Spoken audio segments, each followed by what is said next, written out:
Il y a du nouveau sur la crise autour du racisme à l'hôpital. En exclusivité, je peux t'informer que la direction a pris plusieurs nouvelles mesures radicales après des dizaines de nouveaux signalements. La situation se serait aggravée ces derniers mois selon des sources internes.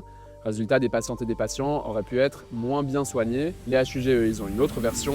Voilà les faits. D'abord, Aurélie va finalement pouvoir retrouver son poste. Aurélie, c'est cette responsable des soins qui a subi du racisme. L'hôpital l'avait déplacée contre son gré. Plusieurs manifs ont eu lieu pour qu'elle puisse retourner bosser dans son département en réadaptation et gériatrie à l'hôpital des Trois Chênes. Pendant des mois, les HUG ont refusé de la réintégrer.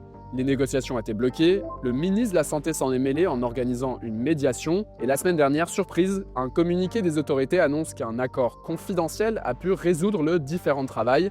Aurélie reprendra son poste le 1er septembre. Le communiqué ne dit pas pourquoi les HUG ont fait un 180 degrés après plusieurs mois de blocage, et on ne peut pas en savoir plus puisqu'une des conditions de l'accord, c'est de ne pas le commenter. Sauf qu'à l'interne, la direction a fait plusieurs annonces au personnel du département d'Aurélie. J'ai pu consulter un email du directeur et je sais ce qu'il a dit pendant un discours grâce à des collaborateurs qui y ont assisté. Plus d'une trentaine de nouveaux signalements ont eu lieu en avril. Ils rapportent des cas de relativisation et de déni du racisme, mais aussi des dynamiques de représailles et d'autocensure. Il y aurait eu de la désorganisation managériale et la qualité des soins, elle aurait baissé dans certains cas. La direction a d'abord envoyé un mail à l'ensemble du personnel le 20 avril pour essayer de régler le problème, mais ça aurait plutôt empiré les choses. Là, la direction a elle-même reconnu que les intentions suffisent pas si elles sont pas suivies d'actes. Elle parle, je cite, d'une crise profonde et elle dit que c'est dans ce contexte qu'elle a décidé de renforcer l'équipe qui pilote le département. Les 4 plus hauts cadres sont doublés. Concrètement, ça veut dire par exemple que la professeure qui dirige le département, que j'avais d'ailleurs interviewé en début d'année, elle va maintenant bosser avec un autre professeur. L'hôpital dit que ces doublons sont pas là pour remplacer ou surveiller les cadres,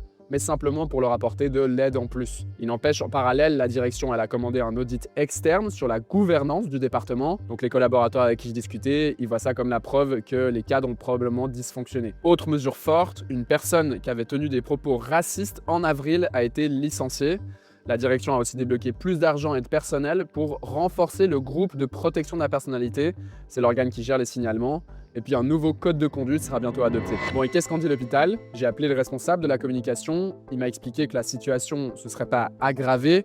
Au contraire, l'atmosphère de travail se serait apaisée ces derniers temps. Selon lui, une partie des nouveaux signalements ont probablement eu lieu grâce aux efforts de l'hôpital pour les faciliter et les encourager, et pourrait concerner des cas plus anciens. La réintégration d'Aurélie aurait rien à voir avec les derniers événements au sein de son département, et pour l'audit sur la gouvernance, c'est juste la suite logique de l'auto-évaluation sur le long terme de l'hôpital, pas un signe de dysfonctionnement des cadres. Je lui ai aussi demandé pourquoi ces mesures n'ont pas été prises plus tôt, si elles n'ont rien à voir avec les nouveaux signalements, mais il n'a pas été en mesure de me répondre pour l'instant. Pour continuer d'enquêter sur ces sujets, j'ai besoin de ton aide. Si tu peux me faire un don, clique sur le lien dans ma bio, sinon commente et partage cette vidéo. Merci et à la prochaine.